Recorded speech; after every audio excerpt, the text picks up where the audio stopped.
people to be real, I'm gonna be real. I think about high crime rate, poverty. They blaming the government for everything. They don't want to learn about their culture, which is learn about their past. I feel as though they really don't want to learn because they don't want to be claimed as the negativity that they hear about Africa. I identify myself as Sudanese, and I feel as though when someone says African American, it's kind of blank, and it's I guess its relationship with Africa is kind of anonymous in that you don't really know how it relates to Africa, and that's by no fault of their own, just because they're torn from their lineage against their own will. There's a stereotypical African American that comes to my mind, the one that I see on Maury, see on Jerry Springer, or the one that my African parents warned me about, the one the baby mamas and the crazy ones that put you on child support and just yell at you and this, that, and the third. Good athletes, sometimes thugs, gangsters, the way I portray them to be. Food stamps, athletes, tall, muscular, and yeah, that's what I think about.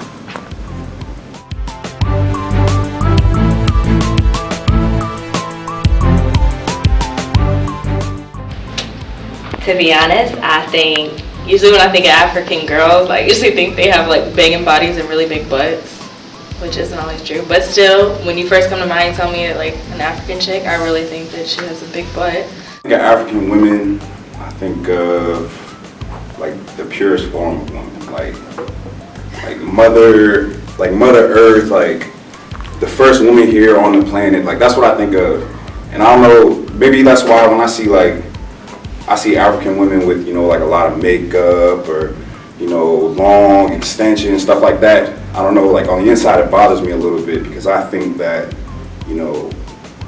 other women should want to look like African women, not the other way around. What comes to mind first and foremost is the fact that the African men are kind of forward, you know what I'm saying? There's no problem with going up to a woman and being like, oh my goodness, you're so beautiful, you're so gorgeous, how you shoot the water out of the tube, oh my goodness. So, I think of them as kind of forward and stuff like that, but there are people who know what they want and will go all the way to get it. I won't say loud, but I will say aggressive. Sometimes I've met a few who kind of make you feel down if you're not in the same, let's say, grade or, you know what I mean? Does that make sense? But a lot of people think Africans are loud. I know that sometimes they only hang out with other Africans, like they're afraid to be with African Americans because of how they're going to be perceived. Typically that I would say people from Africa only hang with other people from Africa. Very different, probably a lot more family oriented. I know that they're very family oriented.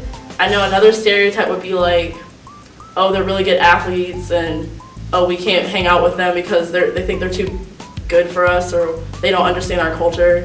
I think it's a unique culture, different food, different style of dress, and if I really were to look at it, I would say like that we get some of our, like African Americans get some of their culture from Africa. It's just, more American. I'm not a very big fan of the food, so when I think of the food, I think that it's, not appetizing at all.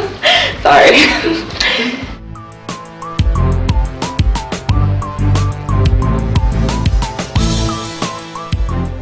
Kind of a place that they say, keep out, you don't want to go here, even though it's different parts of it that are not like that at all. The way the media works is if they show big cities in Africa, it has no shock value. But in retrospect, when they show the stuff that they don't have here, like lions, tigers, which we have on the outskirts, it has a shock value. So in order to keep the attention of the audience, they show something that's going to surprise them and keep them tuned to the TV. So therefore, they keep showing like the outskirts. I just came from Africa. I live in this big house and it looks like LA, but they don't show that because if you show that, it's gonna be like it looks like LA. There's no shock value in that. When I was in high school, they used to teach us about the genocides in Rwanda, and they would not tell us any other historical fact about Africa other than that it was the land of the genocide. I watched a movie called Hotel Rwanda, so I think about genocide. You also got The Last King of Scotland, genocide. So I kind of think about folks with machetes, women with baskets on their heads and stuff like that. you'll either see people on World Star Hip Hop, which I have seen before, people getting burned alive, and you're hearing stories about people getting killed and all kind of just, I guess you want to call it genocide or just wars that's going on. It seems like it's a place that's in turmoil. That's more or less how the media portrays it. In certain commercials, they're telling you, oh, you can feed a child or something like that. And it should not be perceived as a negative place, because I'm pretty sure it's not.